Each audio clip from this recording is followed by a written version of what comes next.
Bienvenue. Aujourd'hui, on se penche sur une analyse de Draw My Economy.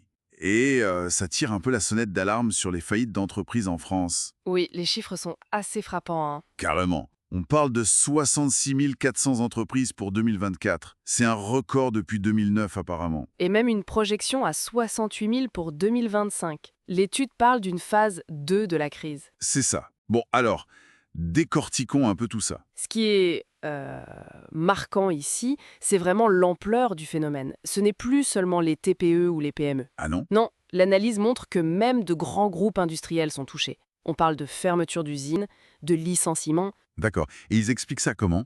par plusieurs facteurs qui s'accumulent. Les taux d'intérêt, toujours élevés, l'inflation qui persiste un peu, Mhm. et puis l'augmentation des charges, de la fiscalité pour les boîtes. Et derrière ces chiffres, il y a l'impact humain, évidemment.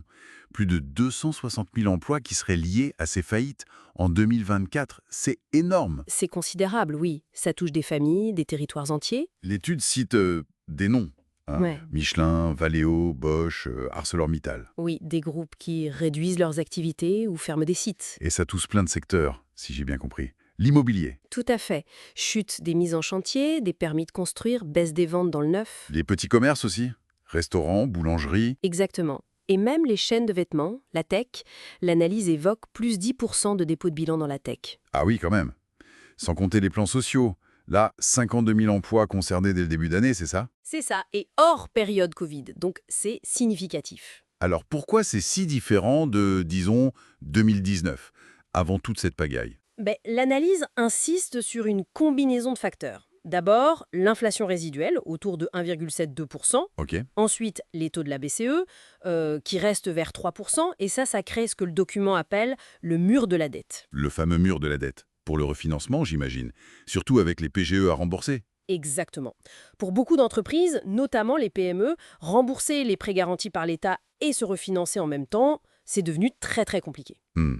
Ajoutez à ça les charges sociales, le coût de l'énergie qui pèse toujours lourd. Et l'étude dit que ce n'est pas juste un ajustement sain du marché. Non, justement. Elle parle plutôt d'une fragilisation due aux crises successives, Covid, énergie, inflation, avec un risque d'effet domino. D'accord.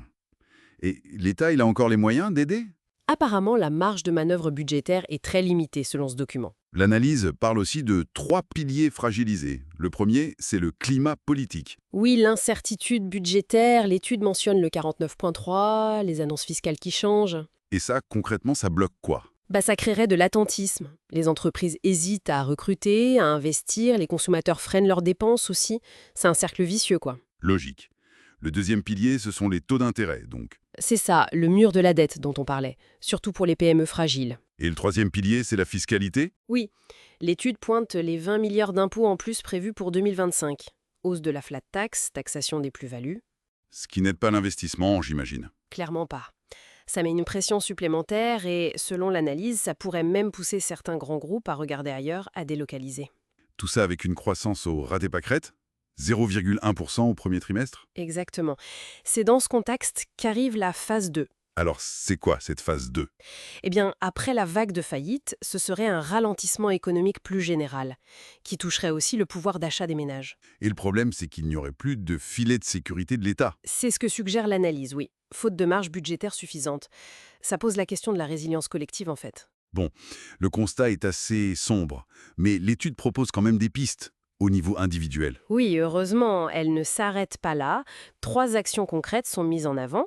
D'abord, se créer un fonds d'urgence. Une épargnée de précaution. C'est ça, l'équivalent de 3 à 6 mois de dépenses courantes sur un compte ou un livret facilement accessible. D'accord. Deuxième piste, Diversifier ses revenus.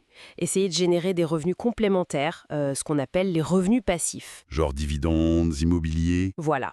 Dividendes d'actions, coupons d'obligations, immobilier locatif, peut-être même créer des produits en ligne. L'idée, c'est de ne pas dépendre d'une seule source de revenus. Et la troisième action, Investir sur soi. Se former, acquérir de nouvelles compétences. En gros, préparer un plan B professionnel pour être plus adaptable.